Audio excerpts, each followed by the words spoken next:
The Kerala story film अपनी कहानी और अपने दावों को लेकर विवादों में है। 26 अप्रैल को इसका ट्रेलर रिलीज हुआ। ट्रेलर में दिखाया गया कि कैसे एक गिरोह केरल की लड़कियों का ब्रेन वॉश करके धर्म परिवर्तन करवाता है, फिर आतंकी संगठन ISIS का हिस्सा बना देता है। इसके लिए कभी फिजिकल रिलेशन तो कभी धार्मिक मान्यताओं को टूल की तरह इस्तेमाल किया जाता है। ऐसे में द कश्मीर फाइल्स के बाद द केरल स्टोरी ने भी एक प्रोपेगेंडा खड़ा करने की कोशिश की है और उस प्रोपेगेंडा के जरिए कमाई का मंसूबा बनाया है। ऐसे में सवाल है कि क्या केरल में वाकई लव जिहाद हो रहा है?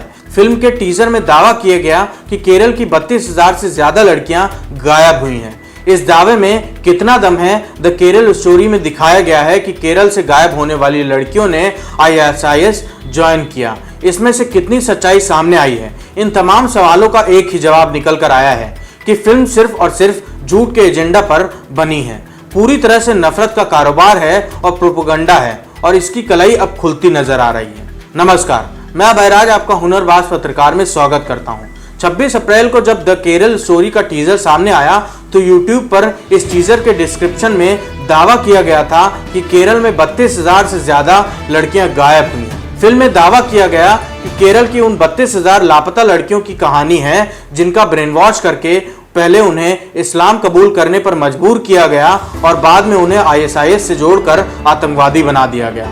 सनशाइन पिक्चर्स के YouTube चैनल पर जब द केरल स्टोरी का टीजर अपलोड हुआ तब बताया गया कि केरल की 32,000 महिलाओं की दिल दहला देने वाली कहानी जल्द आ रही है। लेकिन जब फिल्म पर सवाल होने लगे, तथ्यों को रखा जाने लगा, टाइम्स ऑफ इंडिया ने 15 जुलाई 2016 को केरल के इंटेलिजेंस रिपोर्ट के हवाले से बताया था कि कोझिकोड और मालापुरम में 2 मान्यता प्राप्त रिलीजियस कन्वर्जन सेंटर में 2011 से 2015 के बीच 5793 लोगों ने इस्लाम धर्म कबूल किया। जिन लोगों ने धर्म परिवर्तन किया उसमें 4719 हिंदू थे और 1074 ईसाई।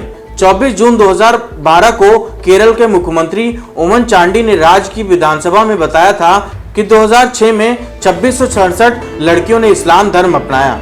सुरक्षा एजेंसियों का अनुमान है कि केरल से करीब 100 से 120 लोग या तो ISIS में शामिल हो गए या शामिल होने की कोशिश उन्होंने की थी।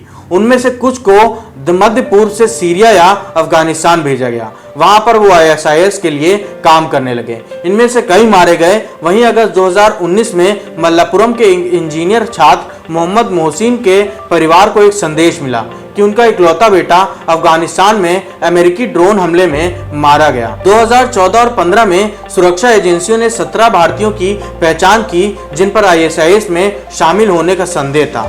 उनमें से 3 केरल से थे। ये लोग मिडिल ईस्ट में काम कर रहे थे और 2013-14 में सीरिया चले गए। मई जून 2016 में महिलाओं और बच्चों समेत केरल के करीब 2 दर्जन लोग ISIS में शामिल होने के लिए गए।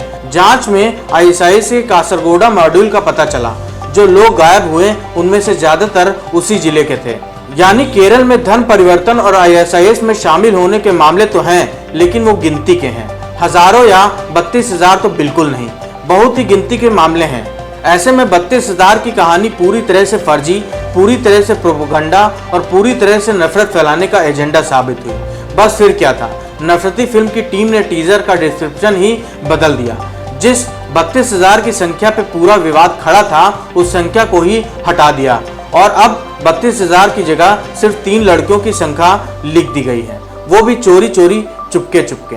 32,000 के दावे के लिए कोई डेटा उपलब्ध नहीं था, लेकिन फिर भी इस देश की एक बड़ी आबादी इस पर भरोसा कर रही है क्योंकि ये एजेंडा मुसलमानों के खिलाफ है, इसलिए इसे प्रोपेगेंडा के तौर पर फैलाया जा रहा है। ऐसे में सवाल है कि अगर 32,000 का आंकड़ा सही है तो कहां है इन 32,000 गुमशुदा लड़कियों के माता पिता?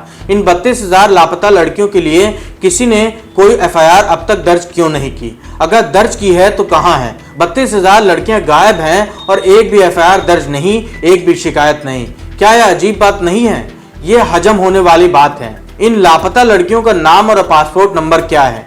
केरल में इन 32,000 लड़कियों का जिला वाइज आंकड़ा कहां गायब हो गया?